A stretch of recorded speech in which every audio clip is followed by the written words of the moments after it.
Apple a pris la parole et c'était pour eux l'occasion d'annoncer un renouvellement de certains iPads. Je pense à la gamme iPad Air qui maintenant va se décliner en deux tailles, 11 pouces et 13 pouces avec une puce M2 et l'iPad Pro aussi également qui arrive avec tout un tas de nouveautés. Salut tout le monde, c'est Mathieu de Rester Connecté et je vous propose qu'on scrute ensemble ces nouveautés mais surtout les détails pour tout comprendre.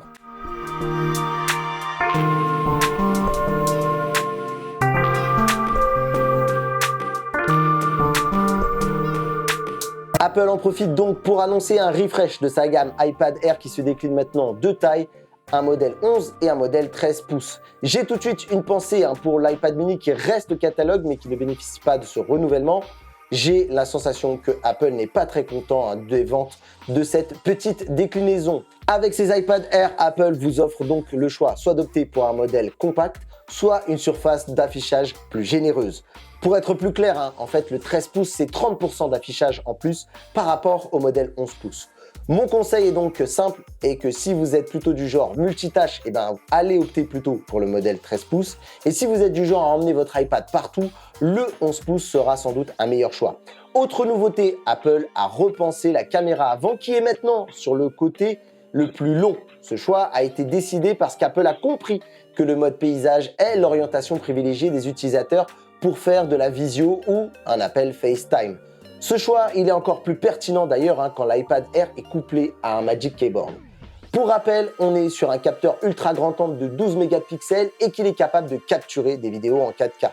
L'iPad Air équipé d'une puce M2 50% plus rapide que la puce M1 et 3 fois plus rapide que la puissance d'une puce A14 Bionic.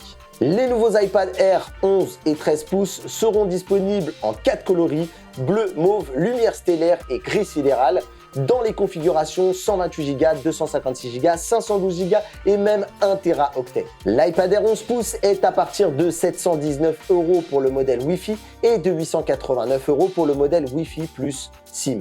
L'iPad Air 13 pouces, lui, est dispo à partir de 969 € pour le modèle Wi-Fi et de 1139 € pour le modèle Wi-Fi plus SIM. Voilà ce qu'il y a selon moi d'intéressant à retenir sur cette nouvelle gamme qui évolue très peu au final.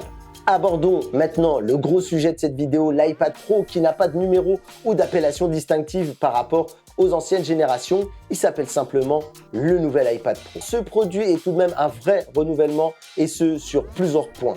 Le design semble changer un peu. Apple annonce son iPad Pro comme étant le produit le plus fin jamais conçu à ce jour par le constructeur.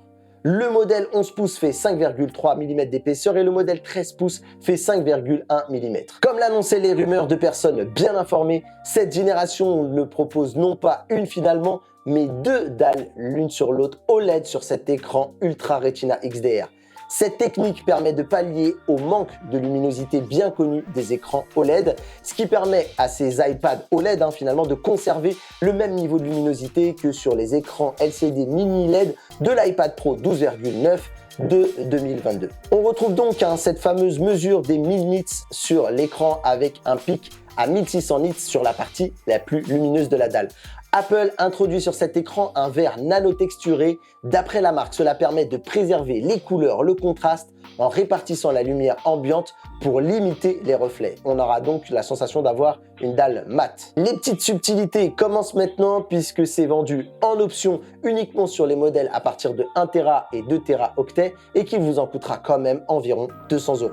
Autant se dire que ça a intérêt à être convaincant. L'arrivée de ce nouvel iPad Pro OLED marquera aussi le lancement d'une toute nouvelle puce, la M4, ce qui est plutôt quand même surprenant. On pensait plutôt l'avoir arrivé sur des MacBooks, mais il semblerait qu'au vu de ce que proposent les fonctionnalités de ce nouvel iPad Pro, que les verrous chez Apple ont sauté et que l'iPad viendra énormément concurrencer le MacBook. On est décomplexé à ce sujet.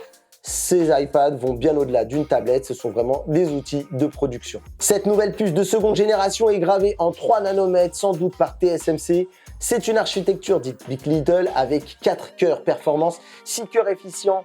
Apple annonce qu'elle est 50% plus performante que la puce M2 pour le processeur.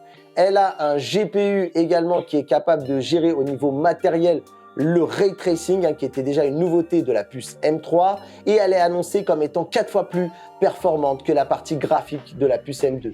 La partie qui a reçu beaucoup d'attention est le Neural Engine qui est en 16 cœurs et qui est annoncé comme plus efficient en énergie et qui est 60 fois plus rapide que la première génération. D'ailleurs, ça m'a pas mal fait tiquer sur le fait que Apple a lancé pas mal de signaux en plaçant plusieurs fois et de façon assumée le mot IA, un terme qu'Apple n'avait pas prononcé dans une conférence même après la déferlante créée par OpenAI avec son chat GPT. On est donc en train d'assister à la transformation du terme machine learning utilisé par Apple en IA afin sans doute de rassurer les utilisateurs mais surtout les investisseurs. Par contre, je voudrais démystifier une chose. Apple considère cette puce comme étant la plus puissante pour l'IA, mais gardez en tête que même si c'est vrai, ce l'est uniquement en comparaison avec d'autres SoC du marché, c'est-à-dire les puces mobiles. Si vous prenez un GPU par exemple fait par Nvidia, eh bien sachez qu'elle atomise littéralement cette puce. Une déception s'est glissée sur l'ensemble des produits qui ont été annoncés et encore plus sur les iPad Pro, c'est le fait que le M4 reste bloqué sur le Wi-Fi 6E. Même si à l'usage ce n'est pas dramatique, pour des appareils ultra haut de gamme, c'est difficilement pardonnable. Le nouvel iPad Pro 11 pouces ou 13 pouces sont disponibles en noir sidéral ou argent dans les configurations 256 Go, 512 Go, 1 Teraoctet et 2 Teraoctets.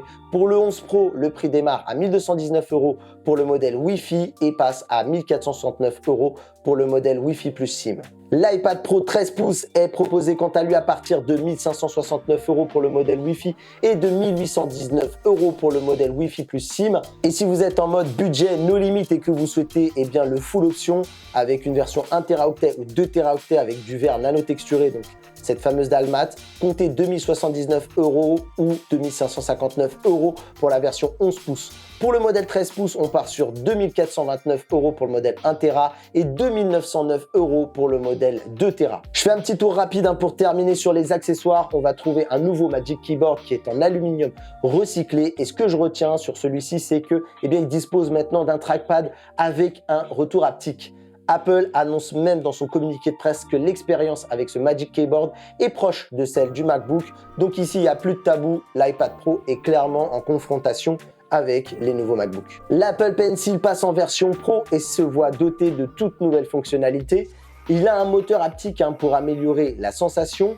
On va pouvoir le presser comme on pouvait le faire sur certains smartphones Android comme le HTC U11 et le Pixel 4, ce qui va permettre de faire apparaître un menu pour choisir les fonctions que l'on va donner au stylet. Via un gyroscope intégré maintenant, on va pouvoir aussi choisir l'orientation du trait. Cet Apple Pencil Pro est le premier modèle à prendre en charge une fonctionnalité qui va faire plaisir à beaucoup de monde, celle qui s'appelle localiser, ce qui est super pratique pour un produit que l'on peut égarer facilement.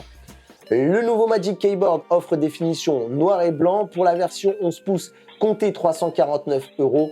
Pour le 13 pouces, on est sur 399 €. Le nouvel Apple Pencil Pro est lui disponible au prix de 149 €.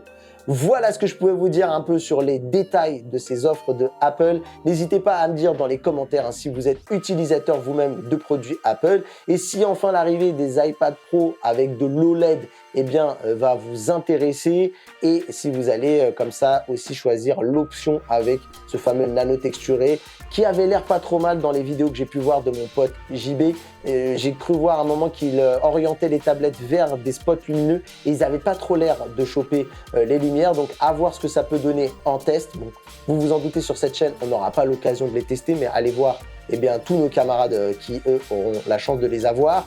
Dites-moi aussi si l'iPad Air est une proposition intéressante pour vous et est-ce que l'arrivée de deux types de taille, 11 pouces et 13 pouces, est la bienvenue. Voilà ce que je pouvais vous dire en tout cas dans cette vidéo.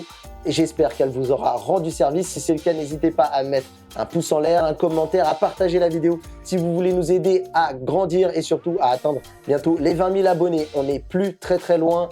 Et si vous avez envie de soutenir le projet de la chaîne, il y a le bouton rejoindre. Et ça, c'est à votre entière discrétion. Je remercie ceux qui ont déjà décidé de le faire. Moi, je vous dis à très vite, à très bientôt pour une prochaine vidéo. C'était Mathieu. Restez connectés. Bye bye tout le monde.